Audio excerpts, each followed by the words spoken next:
கர்த்தருடைய நாமம் மகிமைப்படுவதாக. ஆமென். அவர் நேற்றும் இன்றும் என்றும் மாறுதவராய் இருக்கிறார்.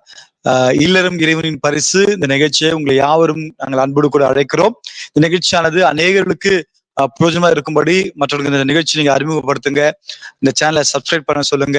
இந்த இல்லறம் இறைவன் நிகழ்ச்சி அநேக குடும்பங்கள், பிரிந்து போன குடும்பங்கள், அது புதுசா திருமணமான குடும்பத்தினர்களுக்கு, தம்பதிகளுக்கு நீங்க அறிமுகம் செய்து வைக்கும்படியாக அன்புடன் கேட்டுக்கொள்கிறேன். இப்போது கூட நிகழ்ச்சிக்கு நேராக நாம் ஜெபத்தோடு கூட கடந்து செல்வோம். பாஸ்டம்மா, நீங்க நிகழ்ச்சி தொடங்கும்படியாக ஜெபிக்குமாறு கேட்டுக்கொள்கிறேன்.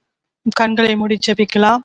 நல்ல பிதாவே, நன்னுடைய ஸ்தோத்திரிக்கிறோம். பிதா, குமாரன், பரிசுத்த ஆவியானவரே, அப்பா திரியேக தேவர்களா எங்கள் மத்தியில் நிறைவேற்றிருக்கிறபடியால் நமக்கு நன்றி.